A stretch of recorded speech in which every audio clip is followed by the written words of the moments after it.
Hello, ഞാൻ PC Sasikumar. എല്ലാവർക്കും cinema കമ്പം ചാനലിലേക്ക് സ്വാഗതം. 3 മണിക്കൂർ ദൈർഘ്യമുള്ള ഒരു സിനിമ തുടങ്ങി 3/4 മണിക്കൂർ കഴിയുമ്പോഴാണ് നായകൻ അതിലേക്ക് കടന്നു വരുന്നത്.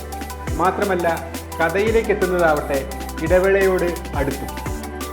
എന്നിട്ടും ആ 3 മണിക്കൂർ നേരം യാതൊരു ലേഗുമില്ലാതെ കണ്ടിരിക്കാൻ പറ്റുന്ന ഒരു നല്ലൊരു എൻ്റർടൈനറാണ് വിലായത്ത് ബുദ്ധ. ഇങ്ങനെയൊരു മികച്ച സിനിമാറ്റിക് അനുഭവത്തിന് ആദ്യം നന്ദി പറയേണ്ടത് തീർച്ചയായും ഇതിൻ്റെ രചന നിർവഹിച്ച പ്രശസ്ത നോവലിസ്റ്റായ GR ഇന്ദുഗോപനോടാണ്. അദ്ദേഹത്തിൻ്റെ പ്രശസ്തമായ വിലായത്ത് ബുദ്ധ എന്ന നോവലിൻ്റെ അഡാപ്റ്റേഷനാണ് ഈ സിനിമ. നമ്മുടെ മലയാളത്തിൽ ഒരുപാട് നോവലുകൾ സിനിമയാക്കപ്പെട്ടിട്ടുണ്ട്. തകഴിയുടെ ചെമ്മീൻ പോലെയുള്ള നോവലുകൾ സിനിമയാക്കപ്പെട്ടപ്പോൾ അത് അന്താരാഷ്ട്ര പ്രശസ്തി നേടിയിട്ടുമുണ്ട്. ആ നോവലുകളിൽ പലതും നല്ലൊരു സാഹിത്യ സൃഷ്ടി എന്ന നിലയിൽ പ്രശസ്തവുമാണ്. GR ഇന്ദുഗോപൻ്റെ വിലായത്ത് ബുദ്ധ എന്ന നോവൽ വായനക്കാരന് നൽകുന്നത് ആത്യന്തികമായി ഒരു സിനിമ കാണുന്ന അനുഭവം തന്നെയാണ്. അത്രയും വിഷ്വലൈസ്ഡ് ആയിട്ടാണ് അതിൻ്റെ രചന മുഴുവൻ നിർവഹിച്ചിരിക്കുന്നത്. വായിക്കുമ്പോൾ വായനക്കാരൻ്റെ മനസ്സിലൂടെ ഒരു സിനിമയിൽ എന്ന പോലെ ദൃശ്യങ്ങൾ കടന്നുപോയിക്കൊണ്ടേയിരിക്കും.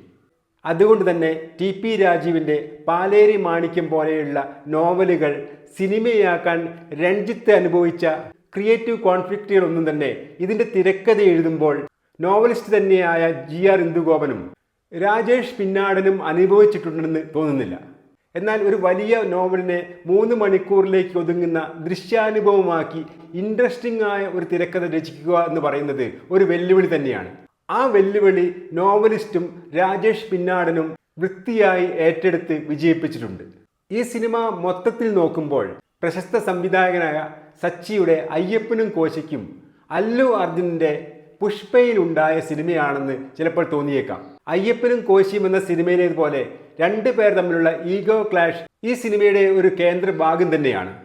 അതുപോലെ പുഷ്പയിലെ ചന്ദനക്കള്ളക്കടത്തും അല്ലു അർജുൻ എന്ന ക്യാരക്ടറിൻ്റെ രൂപവും ചില സ്വഭാവവിശേഷങ്ങളും എല്ലാം തന്നെ നമ്മുടെ പൃഥ്വിരാജിൽ നമുക്ക് കാണാൻ കഴിയും. എന്നാൽ അതിനുമെല്ലാം അപ്പുറത്ത് വിലായത്ത് ബുദ്ധ എന്ന സിനിമ തികച്ചും റിയലിസ്റ്റിക്കായ, ഭൂമിയിൽ തന്നെ ആഴത്തിൽ വേരൂന്നിയ കഥാപാത്രങ്ങളും കഥാപരിസരവും കഥാവികാസവും എല്ലാം കൊണ്ടും തന്നെ പ്രേക്ഷകന്റെ യുക്തിയെ ചോദ്യം ചെയ്യാതെയുള്ള ഒരു മികച്ച എൻ്റർടൈനർ തന്നെയാണ്. സച്ചി അയ്യപ്പനും കോശിക്കും ശേഷം സിനിമയാക്കണം എന്ന് വിചാരിച്ച നോവലായിരുന്നു ഇന്ദുഗോപൻ്റെ വിലായത്ത് ബുദ്ധ. അതിനുവേണ്ടി ഈ സിനിമയുടെ കുറച്ച് ഭാഗം തിരക്കഥയെല്ലാം അദ്ദേഹം എഴുതി കഴിഞ്ഞിരുന്നു.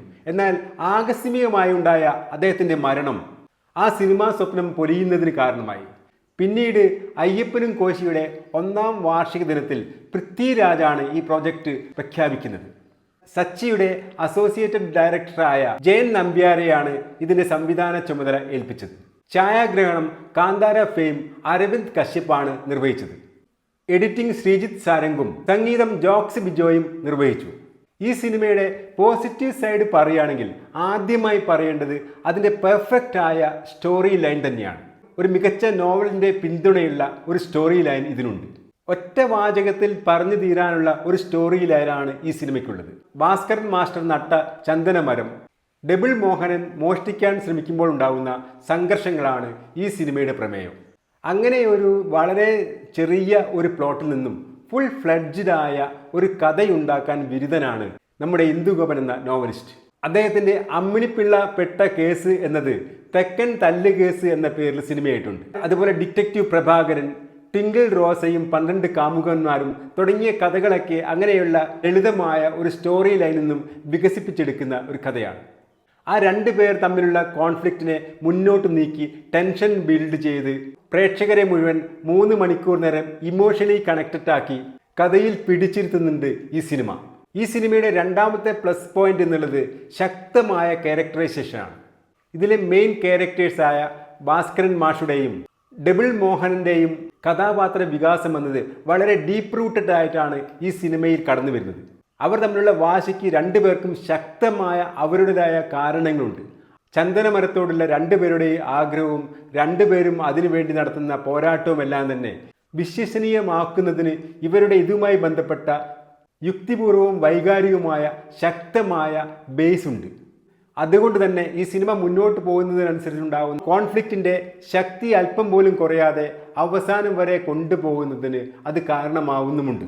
ഇതിലെ മെയിൻ ക്യാരക്ടർ മാത്രമല്ല, ഇതിൽ വന്നു പോകുന്ന ചെറിയ ക്യാരക്ടേഴ്സിന് പോലും പ്രേക്ഷകന്റെ മനസ്സിൽ നിന്നും മാഞ്ഞു പോകാത്ത രീതിയിൽ അടയാളപ്പെടുത്തുന്ന രീതിയിലാണ് ഇതിലെ ഓരോ കഥാപാത്രത്തിന്റെയും ക്യാരക്ടറൈസേഷൻ. അങ്ങനെ ശക്തമായ ഒരു കഥയും ആഴത്തിലുള്ള ക്യാരക്ടറൈസേഷനും തീഷ്ണമായ വൈകാരിക മുഹൂർത്തങ്ങളും സ്തോഭജനകമായ സംഘർഷങ്ങളുമെല്ലാം ചേർത്ത ഒരു വെൽ പാക്ക്ഡ് ആയ ഒരു എൻ്റർടൈനറായി മാറുകയാണ് ഈ സിനിമ. മറയൂരും പരിസര പ്രദേശത്തും വെച്ചാണ് ഈ സിനിമ ചിത്രീകരിച്ചിരിക്കുന്നത്. അതിമനോഹരങ്ങളാണ് ഇതിൻ്റെ ഓരോ ഫ്രെയിമും. മറയൂർ വനങ്ങളും അവിടെയുള്ള തേയിലത്തോട്ടങ്ങളും പാറമടക്കുകളും എല്ലാം ചേർന്ന ഒരു വന്യമായ ദൃശ്യാനുഭവം ഈ സിനിമ നൽകുന്നുണ്ട്. ഇത് ഈ സിനിമയുടെ കഥാപരിസരത്തെ ഹൈറ്റൻ ചെയ്യുന്നതിൽ വലിയൊരു പങ്കും വഹിക്കുന്നുണ്ട്. തീർച്ചയായും ഒരു മികച്ച ഒരു എൻ്റർടൈനറായി മാറുകയാണ് ജയൻ നമ്പ്യാർ സംവിധാനം ചെയ്ത വിലായത്ത് ബുദ്ധ. 3 മണിക്കൂറോളം ഒരു സിനിമാ തിയേറ്ററിൽ ഇരുന്നതിൻ്റെ ക്ഷീണമൊന്നും അറിയാതെ നാം പുറത്തേക്ക് ഇറങ്ങുമ്പോൾ നമ്മുടെ മനസ്സിൽ ഒരു മനോഹരമായ ഒരു സിനിമ കണ്ടതിൻ്റെ സംതൃപ്തി നിറഞ്ഞിരിക്കും. ആ സിനിമയുടെ നല്ല ഓർമ്മകൾ ഒരു സുഗന്ധം പോലെ നമ്മുടെ മനസ്സിൽ ആഴ്ചകളോളം നിലനിൽക്കുക തന്നെ ചെയ്യും. വിലായത്ത് ബുദ്ധയുടെ ചന്ദനഗന്ധം പരത്തുന്ന സുഗന്ധം. അങ്ങനെ വിലായത്ത് ബുദ്ധ ഒരു ചന്ദനഗന്ധം പരത്തുന്ന സുഗന്ധമായി നമ്മുടെ മനസ്സിൽ കുറച്ചു കാലം നിലനിൽക്കുക തന്നെ ചെയ്യും. ഈ വീഡിയോ ഇവിടെ അവസാനിക്കുന്നു. ഈ വീഡിയോ ഇഷ്ടപ്പെട്ടാൽ തീർച്ചയായും ലൈക്ക് ചെയ്യുക, കമൻറ്റ് ചെയ്യുക, സബ്സ്ക്രൈബ് ചെയ്യുക. പുതിയൊരു വീഡിയോയുമായി വരുന്നതുവരെ എല്ലാവർക്കും സിനിമാ കമ്പത്തിൻ്റെ നമസ്കാരം.